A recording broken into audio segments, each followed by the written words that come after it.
বলতে পারবো যে আসলে চাকরি পাওয়ার জন্য একটা জিনিস লাগে, সেটা আমি আজকে সিক্রেট মানে রেসিপি, আমার রেসিপি আছে না সিক্রেট সিক্রেট রেসিপি আপনাকে বলি। আমি এই কথাগুলো যদি শুনেন মানেন, আপনার চাকরি 6 মাসই হবে। আর সেই সিক্রেট রেসিপি হলো কি জানুন, আপনি কারো অধীনে একটু আনুগত্য প্রদর্শন করা।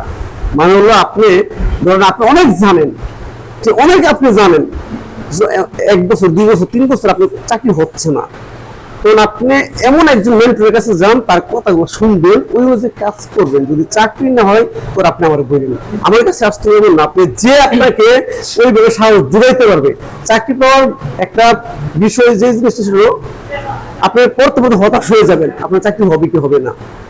এমন মানুষের কাছে যান যে আপনাকে এনকারেজ করে, আপনার ভিতরে সেই মৃত যে ইয়াটা আছে ওটা প্রকাশিত করে, বিকশিত করে, যে আপনার ভিতরে সেই সাহসটা জুড়াই দিতে পারে, তার কাছে আপনি যাবেন, যে তেমন আপনার চাকরিটা দ্রুত হবে।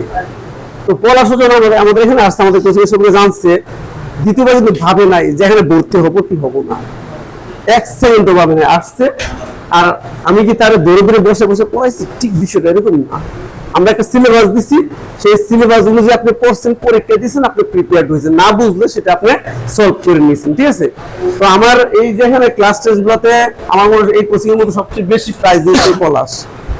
আপনি আমার এক্সামের পরীক্ষাগুলো দিয়ে যদি আপনি ফার্স্ট সেকেন্ড থার্ডের মধ্যে হইতে পারেন, আপনার চাকরি না হলে আর দুনিয়ার কারো চাকরি হবে না।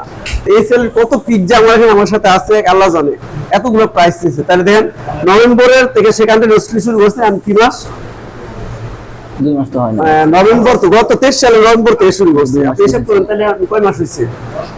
2 মাস তো বেশি ছিলাম ভর্তির পরে। হ্যাঁ 2 মাস বাড়িতে ছিল, তোমার ধরেন 8 মাসে ধরেন এভারেজে। এই এভারেজ 8 মাস কিন্তু সে কন্টিনিউয়াসলি আমার এখানে শ্রম দিচ্ছে, পরীক্ষাগুলো দিচ্ছে। আমি বারবার একটা কথা বলি, আপনি আগে কি করছেন তা ভুলে যান, আপনি এখানে আসেন, আপনি জাস্ট নিজের বিলিভ করেন আর আমার কথাগুলো শুনেন। যদি আপনার চাকরি না হয়েছে, আপনি আমাকে বললেন যে আমার চাকরি হলো না কেন। ক্লিয়ার? আপনার যখন চাকরি হবে না, তখন আমি কিন্তু আপনি পরীক্ষা দিলে আপনার না হলে আমি ধরে দিতে পারবো যে আপনার এটার লেখে আছে, এটা ক্লিয়ার করেন। আপনার পেছনে একজন সরকারি মাসুদ নামের একটা ছেলে আছে না, মাসুদ অলরেডি 2-3টা জায়গা দেওয়া হয়ে গেছে মাসুদের, ঠিক আছে। তো সে মাসুদ কিন্তু কাঙ্ক্ষিত রেজাল্ট আসতেছে না। গতকাল রাতে আমি তার সাথে কথা বলছি, আমি তাকে বলে দিচ্ছি, দেখি তোমার টাইপিং স্পিড চলে আসছে, তোমার রিটেন আরেকটু ফোকাস করতে হবে, সামনে 3টা পরীক্ষা আছে, 3টা প্রিলিকে পড়া লাগবে, এই জিনিসটা একটু বলছি। শেষ দিকে ফোকাস করে আগামী 3 মাস পরে সে এখানে থাকবে, কোনো সন্দেহ নাই। তো যাই হোক, পলাশ তুমি তোমার বক্তব্য একটু মূল্যায়ন করো যে আসলে কি হয় তুমি চাকরি পাইলা।